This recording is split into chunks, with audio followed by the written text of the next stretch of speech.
can expect. And Michael, you're in a position now where you don't have to sell your house. I don't have to sell mine. What we need to do is just be alert to disasters and be prepared for them. For example, this brings me to another. This is such a subject with so many ramifications, it's hard to hit on them. But luckily, as we talk, well, our minds are triggered, our memories are triggered as to various facets of this vast subject. And one facet that comes to mind is the great threat of an East Coast tsunami that will wipe out Charleston, will wipe out me here in New Jersey. Although I'm fortunate, and I feel sorry for others, but I'm fortunate in the sense that Long Island and Staten Island are blocking a lot of that tsunami wave that would come in because I'm in northern New Jersey. But I would want to spend my time warning others that they need to prepare for this East Coast tsunami. I have the documentary from the great scientists, the geologists at the Open College in London, England, Dr. Simon Day and Dr. Bill McGuire, who have warned in documentaries, wonderful documentaries, one of which is called Mega Tsunami. You can look that up on YouTube. Please do, because it's so important. Where they don't even know about Planet X, these geologists, Dr. Day and Dr. McGuire. But they're saying the Cumbre Vieja volcanic mountain is an island on the island of La Palma. It's a mountain which constitutes the entire island of La Palma. It's called the Cumbre Vieja volcanic mountain. And in 1949, a split occurred on the western flank, along the western flank, such that that western flank is completely separated from the mountain proper. And water is building up in that extinct volcano, such that when a volcano begins to erupt, the heat from the magma will definitely, they tell us it will definitely heat up the water that is trapped in those many, many fissures within the crack, the separation of the western flank. And when that water heats up, as you know, water pressure is unstoppable. Steam will be created and will push out, open, break open, separate that already separated 500 billion ton western flank. That's what they tell us the weight of it is. 500 billion tons western flank of the Cumbre Vieja in the Canary Islands off the west coast of Africa in the Atlantic Ocean. It will slide into the ocean, and they're telling us the entire scenario because they've done it in microcosm. They've done in laboratory experiments, small-scale experiments with large objects sliding into a large body of water in a laboratory, and they've calculated that the tsunami that would result, the first splash of that 500 billion ton western flank into the Atlantic Ocean would be like the height of 2 Empire State Buildings stacked one atop the other. Then it would level out because in the deep ocean the wave height will level out, and there will be not much threat to shipping in those deep oceans, but it will travel at a speed, and this is all their calculations, not mine, at a speed of 450 miles an hour, which is faster than a jet, and it would reach faster than a passenger jet. This wave would reach the east coast of the Americas in 8 hours. It would also reach England and Portugal and Spain,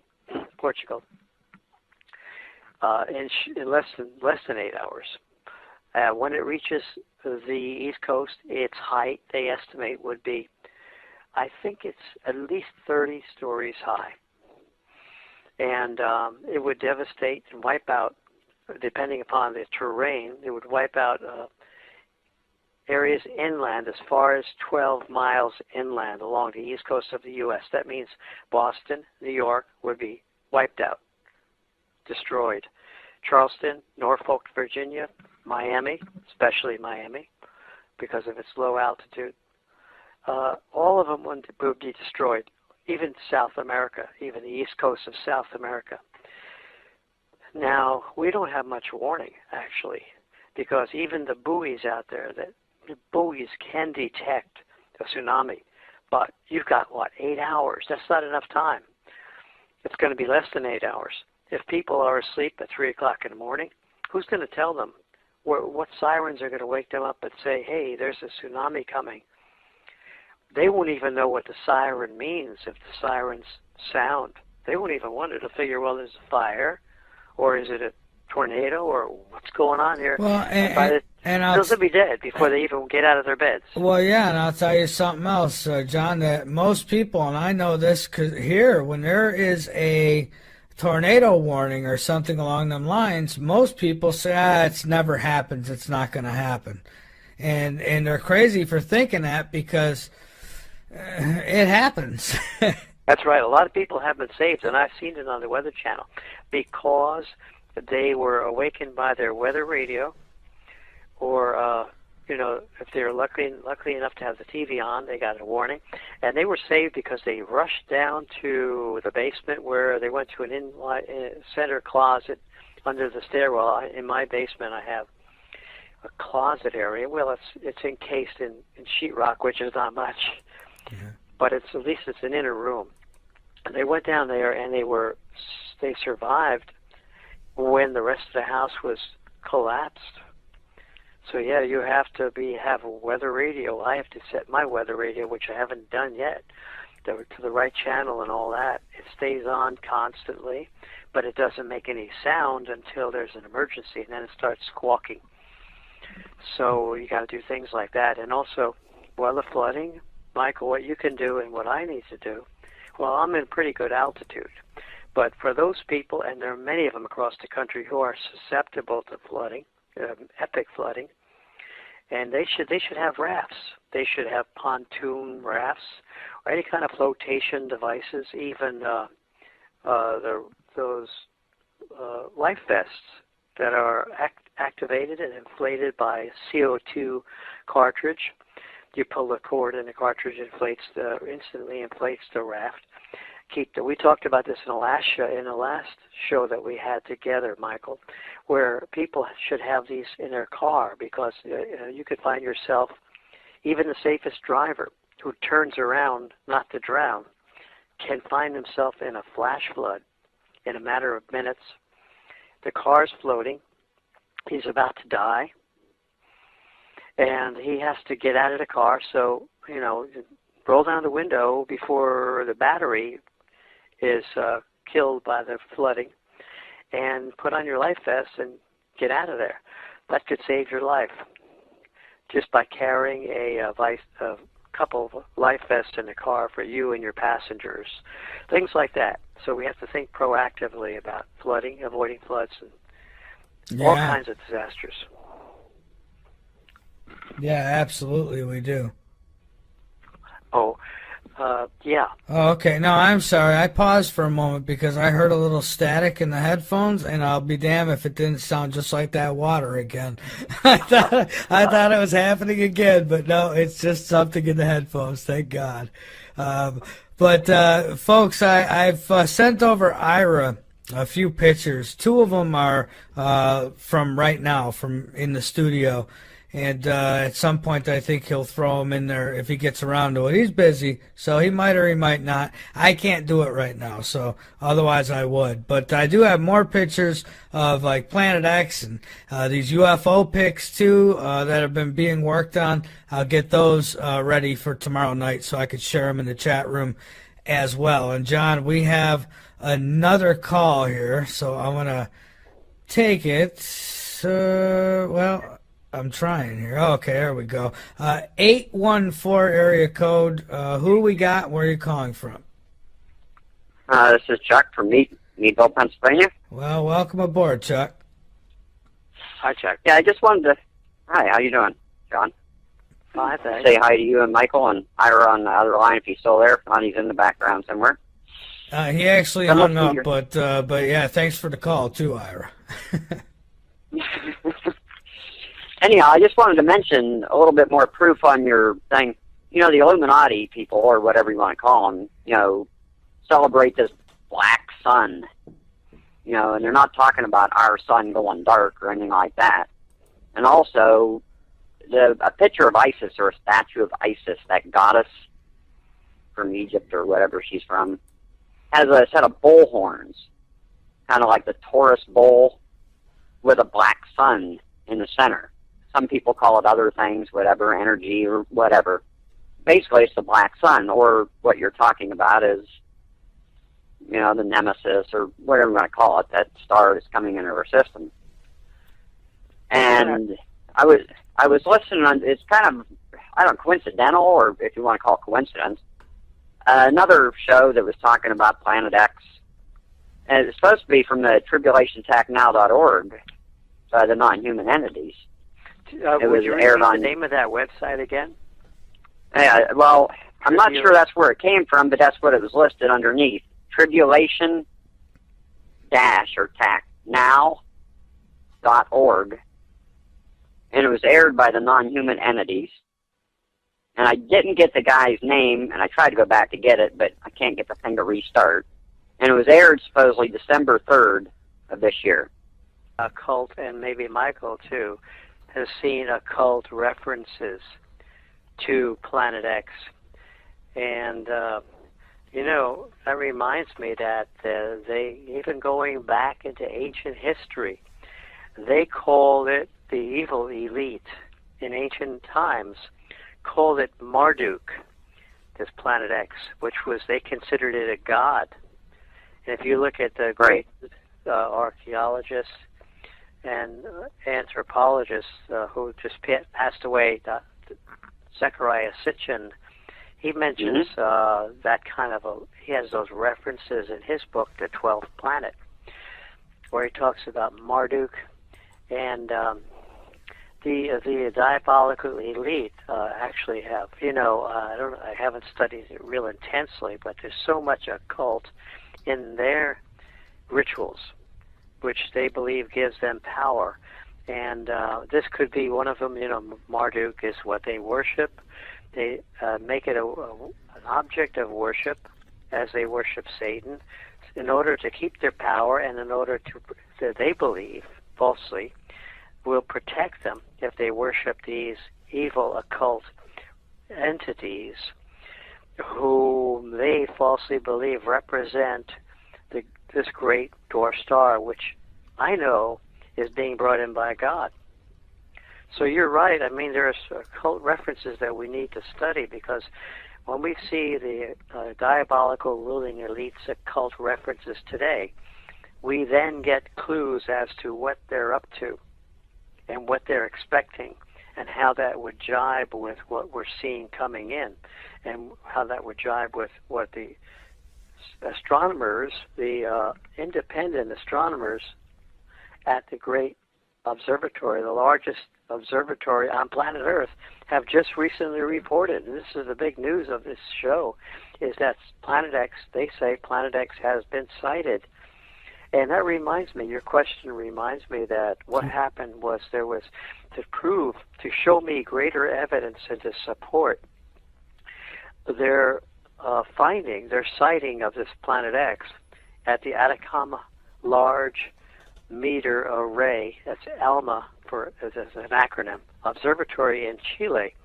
What gives me greater support to the observers and to students of this subject is that the diabolical ruling elite instantly reacted with a hatchet job, a hit piece, a critical, snide, sloppy slander, smear of the sighting by these astronomers. And that leads you to believe that there's no reason for the elite in their organ of disinformation, the Washington Post. There's no reason for them to discredit. Why should they discredit it? All right. Well, that's what they do first. They try to discredit. If not, they try to warn.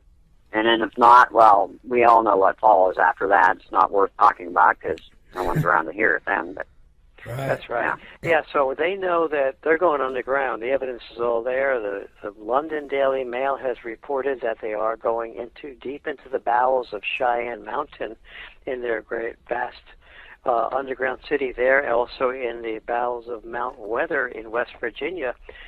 They're descending underground. Alex Jones had some emergency reports, which I have put on my YouTube channel and my Vimeo channel, where Alex Jones got under. He said, look, this is an emergency report I have. He made two of them in this year, 2015. One emergency report in June, I believe, and then another in October, September, October, yeah. And he said, this is my second emergency report. They're verifying that the elite are going underground. They're buying redoubts and underground habitations in New Zealand, and they're disappearing, and something's going on here. I don't know what it is. And, of course, you can expect a nuclear war. You can expect a major war because they're like saboteurs, these diabolical ruling elite. They will throw a grenade into a crowd, and they'll duck for cover after they throw it, waiting for the explosion and making sure that they themselves are safe. That's what they're going to do with this nuclear war that they're planning. They're going underground. They don't want to be nuked, and the way they're going to escape the nuclear war is to be underground where they're protected. I have information from a renegade CIA person. I think I can mention her name, but her name's on the internet already. It's Dr. Susan Arrigo, Arrigo. A number of years ago, a journalist. Hold on 1 second, please. Okay, and Ira's back with us as well. So, was that John who said hold Excuse on? me. Oh, okay. I'm back. I'm sorry. Oh, I had to leave the phone. I would say about 2007. I would say about 7 years ago. A journalist friend of mine told me that she was contacted by this Dr. Susan Arrigo, who used to be with the CIA, and she had told her Dr. Susan Arrigo was a renegade. She had left the CIA, and I think she was essentially on the run. I hope she's still alive. She had told her that they were trying to start a war in Iran by provoking Iran with bombings and things like that, or terrorist acts, and that they were going to trigger this war. It was going to be a nuclear war, but they were prepared. The diabolical ruling elite were prepared to go underground to escape the nuclear disaster above ground. Mm-hmm. And then they were going to come up after the dust had cleared and the radioactive fallout was still around, but everything else was the world would be devastated by a nuclear winter, and there would be maybe just a small remnant of humankind left alive. They would come up, ascend from their underground cities, and I was told then that the elite have this technology, which I believe because I've seen other reports of it, technology where they can actually decontaminate and neutralize radioactive fallout, radioactive contamination in a small area of the Earth. And John, I'll say this. I would think that these underground facilities, these bunkers, and they got so much under there. There's tunnels, roads, cities, farms, you name it. And I think much of this is to survive something like a nuclear war. I think they'd be naive to think that they can survive something like a Planet X. No, they won't. Yeah, in fact, you're right, Michael, because, see, they have no other choice. This is what I've always said. People say, well, how could this be true? Why are they going underground if they can't survive underground? Well, they have no choice. They've been thinking about going into the International Space Station to go up in space for a time, but you're going to get fried up in space because there's going to be so much electrical discharge from the plasma-drenched objects coming in, from the plasma discharges that are excited within our solar system when this object comes in, that anything like satellites are going to get zapped and fried, vaporized, and it's going to be unsafe there. They know that. Their scientists tell them that. They have to go underground because, you see, they know that Earth's surface is going to get unbearably hot, such that life will be destroyed. A great amount of life will be destroyed. So they have no choice but to go underground, where it's very unsafe. But yet, if they stay on ground, they'll be fried. I'm sorry. Go ahead. Yeah, I was going to say Earth is already getting hot. You know, the supposed global warming thing, the electromagnetic is already getting heated up. This has happened before in history, everything else. And the Indians did survive before. They were taken underground by some kind of entity, but they were brought back up. But that was a different time. It was during the flood, I guess, or whatever. And what I'm finding, I'm sorry, Ira, one thing here. What I'm finding, though, with this whole the Earth is warming thing is that they've refused to follow any of the data from the satellite images, which actually show that the Earth hasn't warmed at all in 25 years. And I mean, this is real. You could go, I'm not saying which one's more accurate, but I would think the satellites are. What do you think, Ira? Well, I was just going to add in that, you're correct on the fact that Native Americans talk about the fact that they were saved by going underground. They actually went underground. They were prompted to go underground by the Great Spirit, and they were taken care of underground by what they refer to as the ant people. And then when the time came to be able to come back up and rebirth up into the new world, basically, the ant people helped them to get up and start surviving. So just kind of an interesting little toss out there. Yeah, the praying mantis. The American Indians were very spiritual, and even though they knew nothing about the Bible, they were so close to the creation and to nature that they actually could feel the presence of God, many of them. And as a result, I think they were protected by God, spirits of God, angels. This has happened in the past where people chosen by God, or most people are chosen by God, are protected. So, yeah, I believe that the Indians were protected. All right. Anything else, caller? Oh, no, thank you. Thank you for taking my call, and you have a good night. Absolutely. Thanks for the info. Yeah, thank you very much for the call, and thank you for listening. And Ira, anything else? Yeah. The reason why I was calling back actually was when you were talking about the elites in regards to the sun and the black sun and all that kind of stuff. It reminded me actually of a bit of research that I've done where a lot of these different corporations and other entity out there, they have this big focus on their symbology being related to the sun. And from what I can find out, basically it's kind of like in regards to something that they call the dawning of the new sun, or the dawning of the new day, basically, or the new dawn. And I wonder if there is a relation to this stuff to what you're discussing here with the Planet X and all of the other things that are going on with it, basically. Well, let's see now. The new sun, according to the Bible, prophecy given by the Son of God, the sun will become, this is in the book of Revelation now, at some point, the sun will become extremely hot, blazing hot, such that everyone on the surface will be scrambling to go underground to escape the heat. And, it will eventually come, the destruction of the earth will ramp up to such a point in so many disastrous ways, with earthquakes, etc., that virtually no life will be able to exist except, and this is what I prayed about, because it has to be understood through spiritual prayer and communion with God. in the Bible. People, it's not specifically stated in the book of Revelation, but the ones who will survive the destruction of the earth are the ones who will be taken up at the very end when the earth undergoes complete destruction.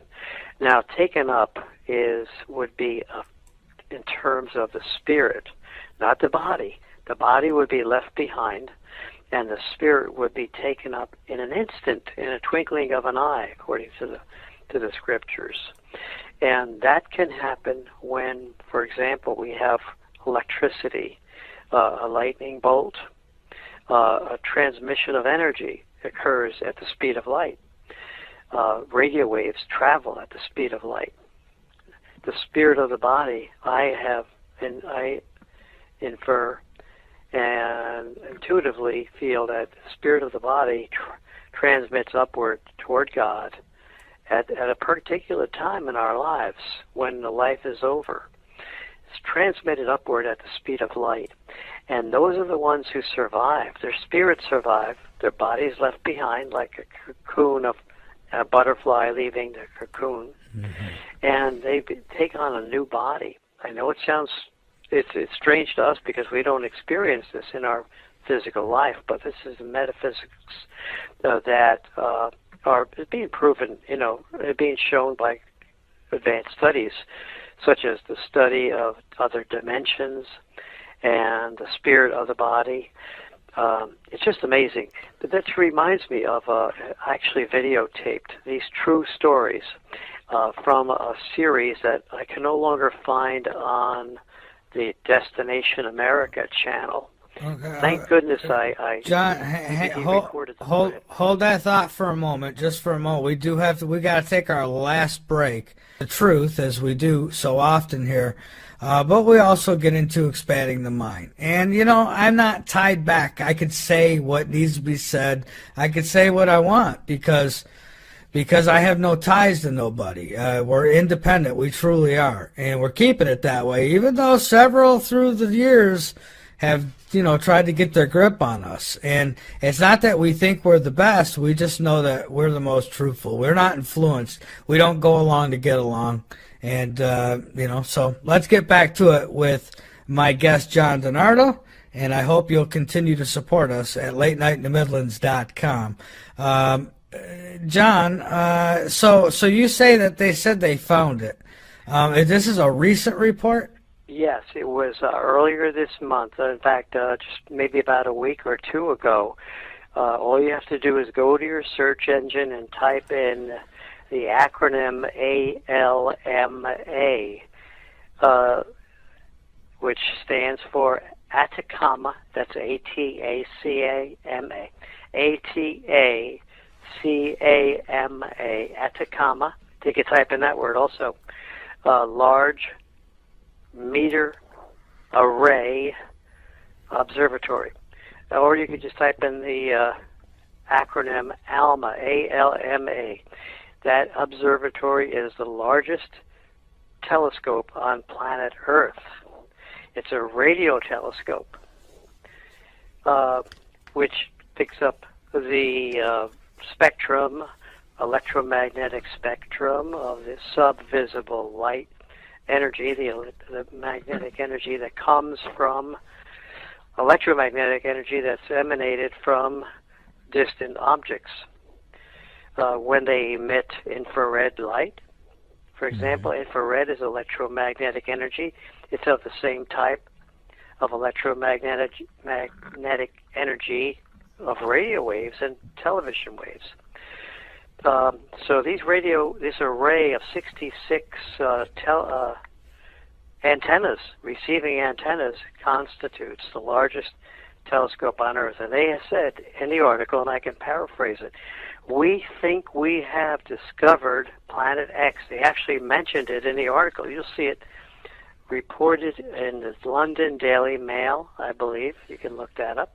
Okay. And so it's out there. Now, the evidence that we see, that they've actually found it, the evidence that I notice, and we all should notice, is that the diabolical ruling elite have instantly, in a knee-jerk reaction, attacked these astronomers, these independent, sincere, honest astronomers who are not tied to any government funding whatsoever.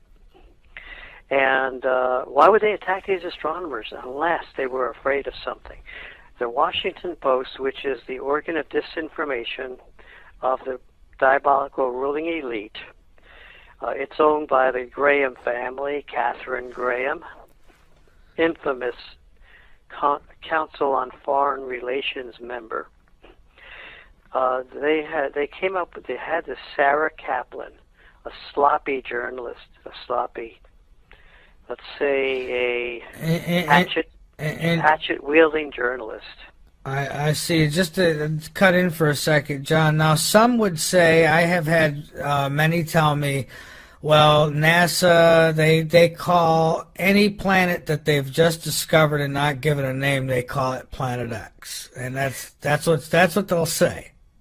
Well, they would say it's the elite have buried the term Planet X ever since 1983, when the NSA became quite secretive.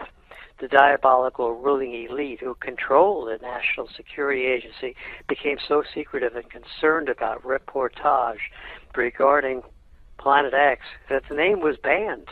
You did not see that name anymore. So I don't believe that insinuation that the term Planet X refers to any planet generically, newly discovered. And one other thing I want to run by you, too, because some tell me that if you don't talk about this, then, that's how they could determine whether you're real or not. So, honestly, I'm going to say it, I find it almost laughable, okay? I'm just going to put it out there. I do, and you could say maybe I'm brainwashed, because who knows, maybe I am. But flat Earth, John, they're telling me that the Earth is flat.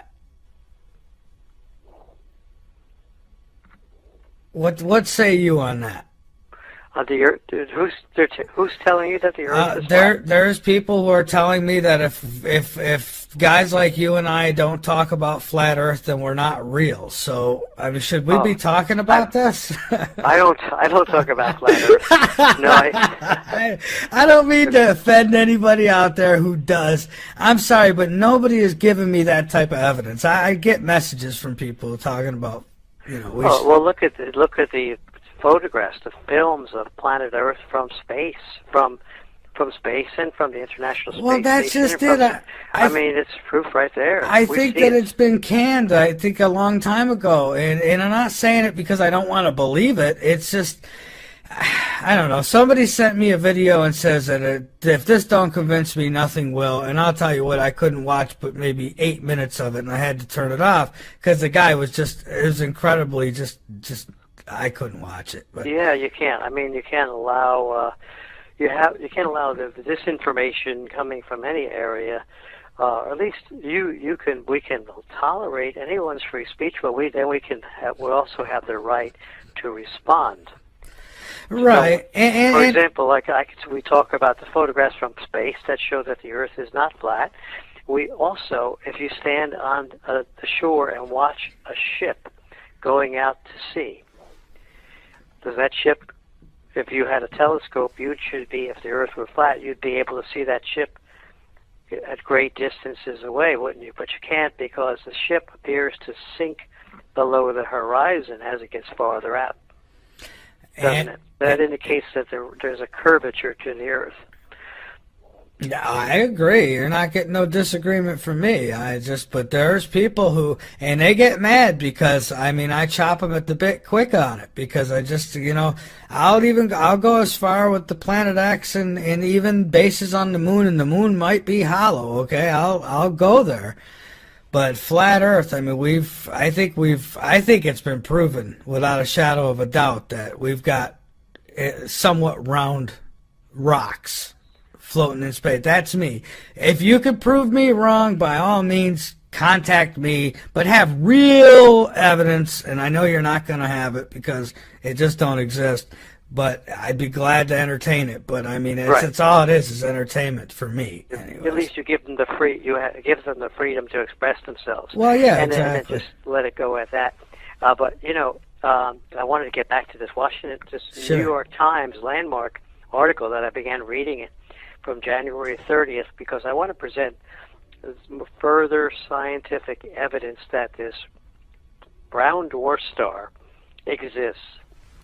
And the title of the article, again, I'll just go over it briefly, is Clues Get Warm in the Search for Planet X. They're talking about not a Planet X, but the Planet X, by John Noble Wilford, January 30th, 1983, New York Times.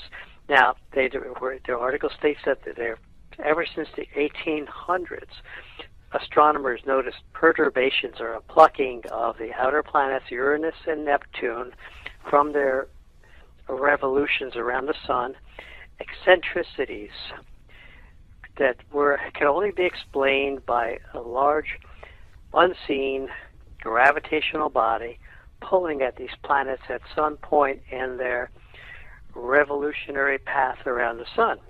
So quite logical. So they logically theorized that there's a large planet out there, which was discovered in the discovered by NASA, which in the way of sending out the Pioneer 10 space probe, which I described before, which was to feel a gravitational pull by this unseen body at some point, at the point where they calculated that this unseen gravitational body existed. And they never told us, because they keep it secret, they never told us the results of the Pioneer 10 trajectory perturbation, which would have proven that the gravitational body indeed was there. We were never told about that. No. Why not? Because they knew that there was a perturbation. They didn't want us to know about Planet X.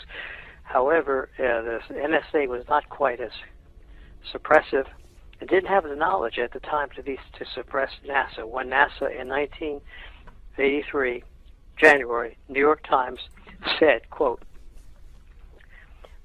recent calculations by the United States Naval Observatory have confirmed the orbital perturbation exhibited by Uranus and Neptune, which Dr. Thomas C. Van Flandern, an astronomer at the observatory, says could be explained by a single undiscovered planet.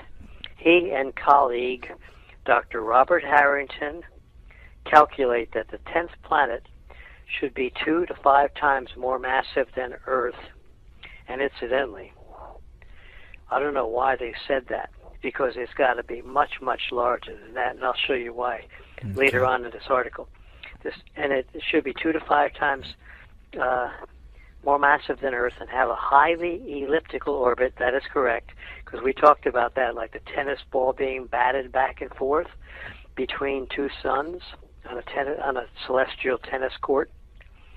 If a tennis ball is batted back and forth, its trajectory is certainly going to have a highly stretched out elliptical orbit going back and forth from one tennis player to the next. Anyway, they say this Dr. Harrington and Dr. Van Flandern say it has a highly elliptical orbit that takes it some 5 billion miles beyond that of Pluto. Excuse me. Mm-hmm. Now, this is a key quote. This is very important for us to ponder. Takes it 5 billion miles beyond Pluto, hardly next door, but still within the gravitational influence of the sun. So what that means is that if it's within the gravitational influence of the sun at 5 billion miles away, which is where it was back then in 1983, a third of a century ago, it must still be within the gravitational influence of the sun right now, only much closer. Right. That is, if it has a highly elliptical orbit, you see. It's got those two facts together. If it has a highly elliptical orbit coming in, and it is within the gravitational influence of the sun, according to basic physics, which is indisputable, it must be continually, right now, at this time, being pulled in by our sun gravitationally. This is an undeniable fact of physics, and I, as a former high school physics teacher, can tell you that. I'm sorry, Michael. No, I was just going to say that we've only got a few minutes left. This night has flown by. So if you could spend the next few minutes, obviously at the end, go ahead and plug whatever you'd like. But in the next few minutes, if you could kind of explain to us where it might be and when you expect to get the worst from it. Well, the astronomers at the Atacama Large Meteor Array in Chile recently, within the last couple weeks, said that it's out near the heliosphere of our solar system, which is way out there beyond Pluto. And I can imagine where it would be out there because it has come in, well, I won't go into details because we don't have a lot of time, but it has come in below the ecliptic, according to Dr. Harrington, the late and murdered Dr. Robert S. Harrington. I think we could say that safely because many observers have shown us that Dr. Harrington was about to reveal to the world that he had sighted this object, and it was indeed coming toward our solar system. And that's why they killed him. He died of cancer very quickly when he had promised to tell the world reveal his telescopic findings, which were being processed. Okay, so Dr. Harrington was murdered. Anyway, he said it comes in from the south below our ecliptic plane, which means it's going to overshoot the sun and go out and make a huge U-turn underneath the ecliptic and up and over the planets, which is way out there near the heliosphere. So I can imagine why it would make such a huge U-turn. It would slow down in that U-turn, just like a car slows down in its U-turn. But then as the sun begins to pull it back again over the top of the ecliptic plane, toward the sun again, passing over Earth's orbit, passing over the outer planet's orbit, passing over, that's where it seems to be about ready to do now. It's about ready to pass over the top of the orbital paths of the outer planets, and then come in over the top of the orbital paths of the inner planets, Mars, Earth, Venus, Mercury, and the Sun, etc. And as it does, it's going to become close enough to cause gravitational and magnetic molestations of planet Earth. Anyway, Dr. Morita was murdered. I got to tell you this is so key. Okay. Dr. Morita was a famed, eminent world-class astronomer from Japan. Several years ago, when the Atacama, the ALMA observatory, which we're talking about now, which just released this report of sighting Planet X, that was being constructed, the diabolical ruling elite were so concerned about these independent astronomers finding Planet X that, you know what they did? They actually had Dr. Morita, the chief astronomer of the ALMA observatory, under construction. They had him beaten to death to terrorize. You can see the article. Just look up Morita, M-O-R-I-T-A. Do a search. I don't doubt that it. name, along with ALMA, A-L-M-A Observatory. Just type in those words, Morita, ALMA Observatory, and you'll find that he was beaten to death. And John, we can go about another 5-10 minutes over if need be. I don't want to rush you. I want to know what we can. So, but I wanted to add to that and say that these a lot of these holistic healers, along with scientists and God knows who else, have been getting knocked off. Exactly, that's a good point. Dr. Teresa Sievers, a wonderful, beautiful physician in Florida, was beaten to death recently, this year, 2015. And Dr. Jeffrey Bradstreet was shot to death, shot in the chest and thrown into the river by these diabolical ruling elite from Big Pharma, etc., because of natural findings that they were coming up with. I don't know the instruction at that time, ALMA Observatory, and they figured, well, we're going to terrorize all these other astronomers from around the world, from various nations that were joining together at the ALMA Observatory. Astronomers from Korea, from Japan, from the U.S., from other countries too. independent astronomers. The diabolical ruling elite hate that because they don't want the public to know. When the public knows that this planet is coming in to cause great devastation to Earth, then people lose their fear and obedience to the diabolical ruling elite, and they become independent and to go into survival mode, which is what we should all be doing right now. The elite don't want us to do that. They want to go underground and watch us die. And on the 28th, I'm actually, you brought up survival. I'm actually doing a show on the 28th with a guest who's been on the show before, but we didn't talk about survival. He's coming on to discuss survival, Richard Lowe Jr. He'll be coming on to discuss surviving whatever might come in the next year, because it's picking up. And, you know, that's all I'm going to say. I've told people World War III had already started, and, you know, it would appear that I was right. I mean, look, there's more and more conflict happening, and, you know, it's, who knows what could happen. Suitcase nukes, and I ain't not trying to scare anybody. I'm just saying that, you know, these are very real possibilities, and everybody, a lot of times people think, well, everything's fake, it's all made up, and I'll tell you what, you're giving the cabal too much credit, because they will sacrifice you, they will blow you up or shoot you to make a point and to get their agenda ahead. And so you should never underestimate, while an event might be staged per se, they may be planning on it, they're still killing people. I mean, don't think that they don't. Exactly. And you know, the brave, thoughtful, insightful people will believe us and are believing us, and they will prepare. And we leave the fearful, the ones who have cognitive dissonance, who do not want to believe the truth because they're afraid. They fall by the wayside. We don't care about them. We care about the people who do care and who believe it and want to warn others. So that's fine. We don't need 100% acceptance. We just need the good people, like the Marine Corps. We need a few good men. Well, we're looking for all those good people with good hearts. And real quickly, if we have a minute, I just wanted to show you more evidence from the New York Times article of 1983, where these astronomers, Dr. Harrington, who was murdered by the diabolical ruling elite because he was about to announce his findings, his sightings in 1993, Dr. Harrington and others, they're saying, quote, more credence was given to the hypothesis that a brown dwarf star accounts for this mysterious pulling force on the outer planets. Okay, so there you go, right there. All the astronomers of the day of 1983 say that this is probably a brown dwarf star. Now, if you look at the definition of a brown dwarf star in any astronomy book, you can find it on the internet. The puniest brown dwarf star is about at least 1,000 Earth masses. Imagine that, 1,000 Earth masses, 1,000 Earths clumped together. And when it comes by, so now the scientists tell us it's probably a brown dwarf star.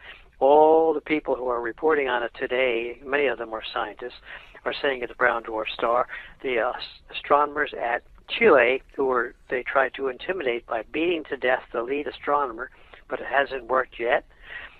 They report that it's probably a brown dwarf star. You could check out this latest report, and this latest report is really the powerful impetus for us to start preparing, because it's being cited, and it's going to be cited by other observatories. It's bee swarm. The bee swarm from this brown dwarf beehive is coming in right now. That's the first danger we have to face, is the bee swarm surrounding the beehive. Now, this bee swarm consists of comets, asteroids, and meteors. Earth is in danger, great danger of asteroids right now. I mean, it cannot even hide the danger anymore. You're hearing it all over the place. You're hearing it on all the science channels that we are threatened by asteroids. And they try to cover up with such, for the layman who doesn't understand. For those of us who understand, we could see their lies. I was looking at a H2 History Channel report on the asteroid threat. In fact, I video or DVD recorded it. And what they're saying in there is, gee, there's more asteroids in our solar system than we thought. Well, that's a lie. I mean, the fact is that they knew there were a certain density of asteroids for many, many decades. And now the number of asteroids has increased drastically. They're not telling you that. They're lying in a feeble way with a sloppy lie that that must be noticed by anyone who studies the subject.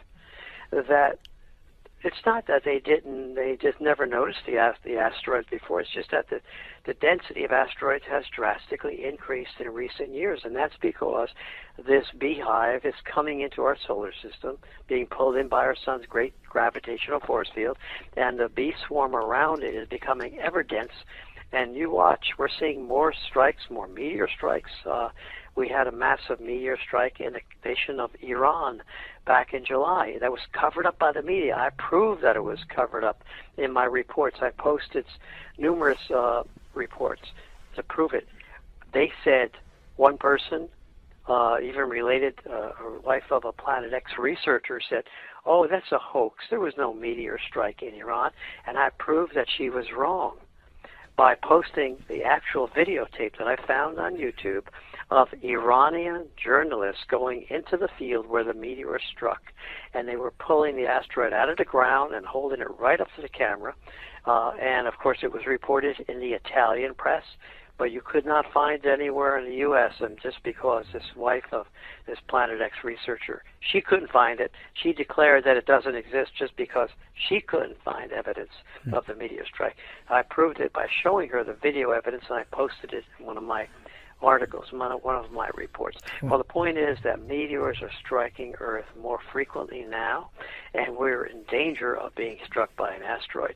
When that happens, you have dust clouds, you have dislocation of society. Okay, the bottom line is prepare.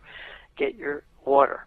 Now, I have so many empty water bottles that I have collected. My wife is frustrated because I have all these empty water plastic bottles, from ketchup, soda. I mean, I don't drink soda, but once in a while, they buy juice bottles. Any plastic bottle, I rinse it out, fill it up with water, stack it up in my basement. And that's what you got to do, because lack of water is the first thing that will cause death. Well, yeah, I mean, quicker than not having food, that's exactly. for sure. So, but John, we are getting down low on time here, and I don't want to screw the schedule up too bad on Ira. We're kind of cutting into the next show right now, but I thank you so much for being here tonight, and of course we'll kick off another show in 2016. That's for sure. Probably somewhere near the end of January, maybe we could do this again, and maybe sooner. Depends. I mean, because if somebody cancels out, you and a few others are usually the first ones I contact to bring back in. So I'm happy to have been with you and your audience, Michael. Thank you. And anything you want to get out there before we finish up tonight? No, that's all. I think we've cut into enough time already. I've said it all, and we'll talk more about survival. That's the main thing. And spiritual connection to God, who can protect us. And where would you suggest people go for the best survival tips? I mean, you've been around, you look into this stuff. Where would you send people? There's so many. I would say just about any of them. Just pick out a variety of survival tips from a variety of survival sources. Because we've got so many disasters, such as flooding and tornado protection, etc.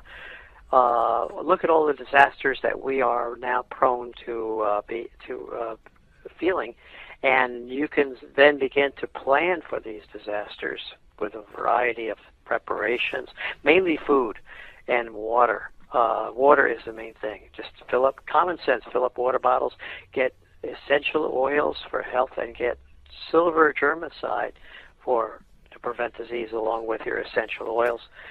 But this water and the storable foods and seeds are so important. Absolutely. Well, John, thank you again, and until next time, have a very Merry Christmas and a really, really good New Year. 2016 is upon us.